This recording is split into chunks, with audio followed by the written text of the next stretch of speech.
We'll keep going here. So now we'll remove the air box.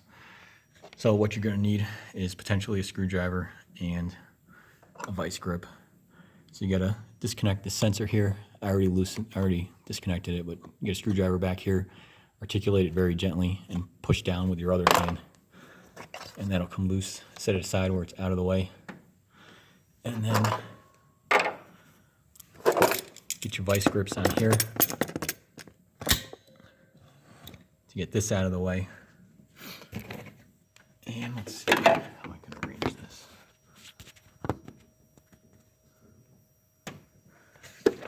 And then you'll lift the air box up and out.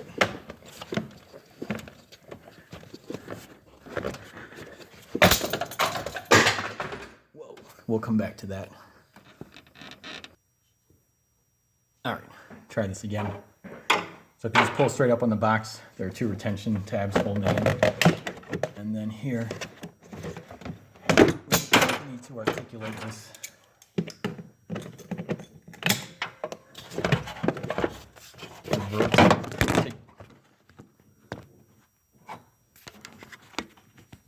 To get it off. All right. Hopefully that's not as difficult for you as it was for me to remove. But here's the first retention tab that was holding the airbox in.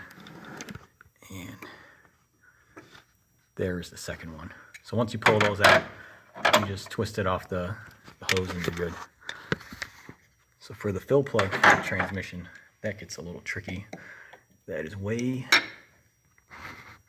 down here, and it's a T55 torch bit. So I've got about 18 inches of extension to try to bring me up higher, and we'll try to get this guy out.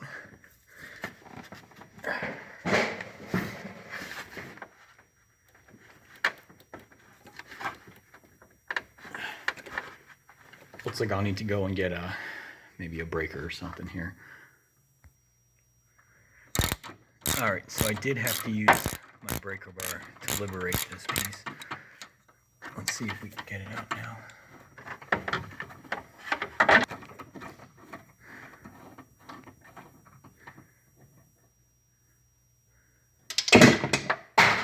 We'll go find it. Alright, so this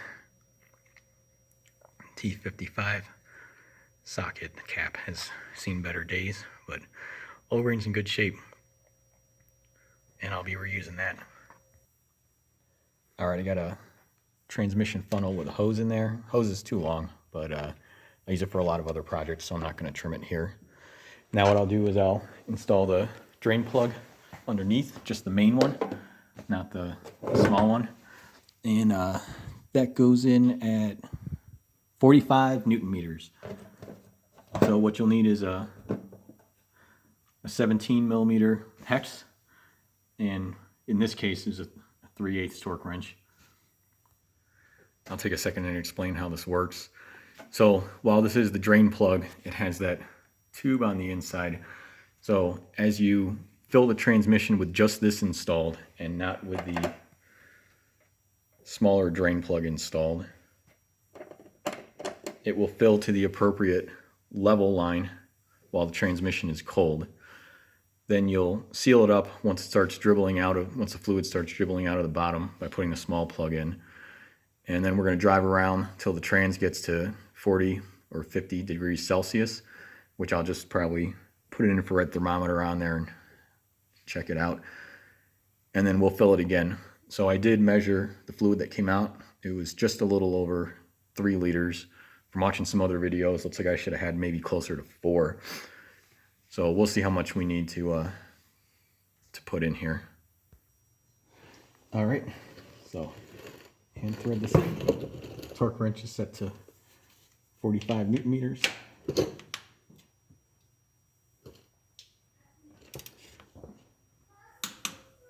There we go. And we'll start filling it from the top. All right, so since I poured out about 3 quarts or 3 liters, I pulled out 4 quarts here. So I'll use at least 3. And trans fluid is this Aisin ATF-0T4. All right, so this started dripping through the hole on the plug at about 2.5 liters. And now we'll tighten this small plug in at 8 Newton meters.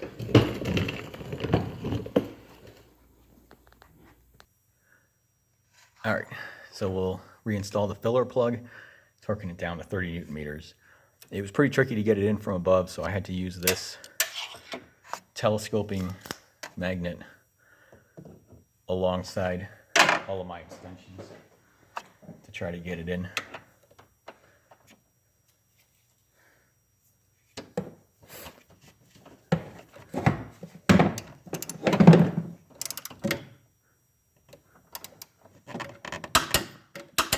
There we go.